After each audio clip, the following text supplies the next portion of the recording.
et bienvenue à Turquie, Monsieur Wenger. Tout le monde est excité pour la Coupe mondiale. Pour la première fois, 48 équipes vont jouer dans ce coupe.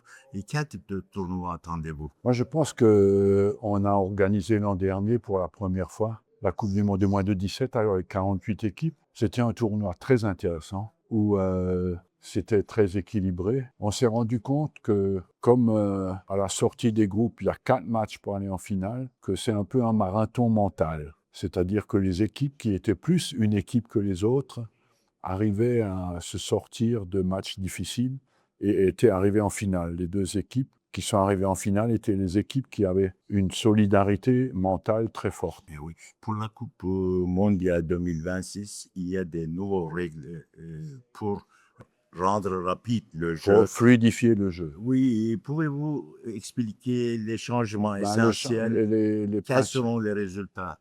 Les principaux changements, c'est qu'on a étendu la règle des 8 secondes au goal kick pour les gardiens de but, alors que jusqu'à présent, ça n'existait pas. Les rentrées de touche aussi, à 8 secondes. Et pour les joueurs qui simulent des blessures, le remplacement doit attendre 1 minute. Il doit attendre 1 minute avant de revenir sur le terrain. Pour les changements de joueurs, vous n'avez que 10 secondes. Si vous n'êtes pas sorti du terrain au bout de 10 secondes, le joueur ne peut pas rentrer, celui qui doit vous remplacer, pendant 1 minute.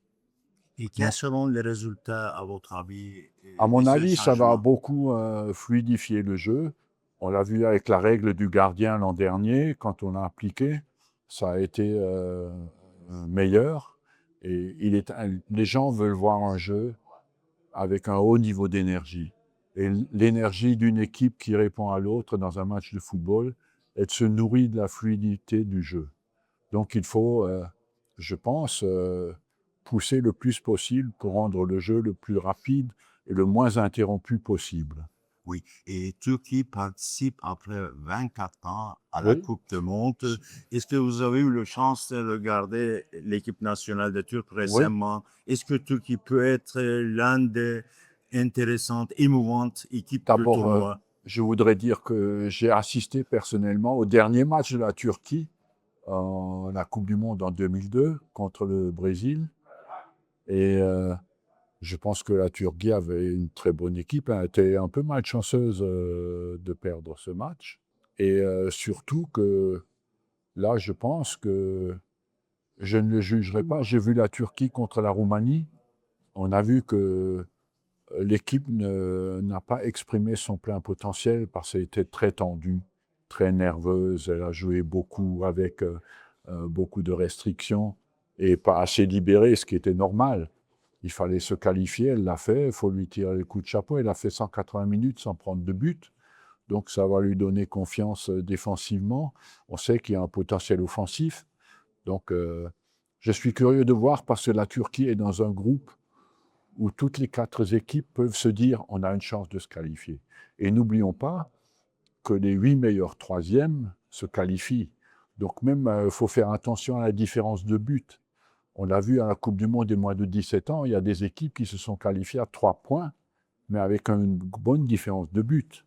Donc, il faut vraiment rester concentré dans tous les matchs jusqu'au bout. Oui, et comme le directeur de développement mondial à la FIFA, vous travaillez beaucoup sur le futur du jeu et joueurs.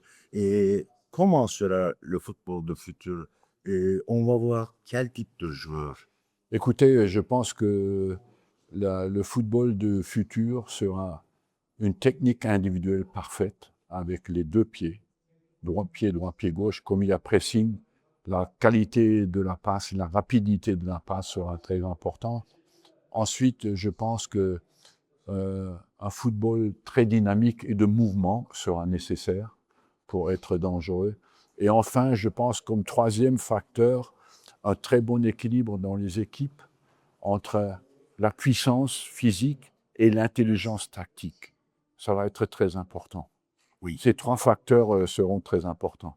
merci beaucoup, Monsieur Wenger.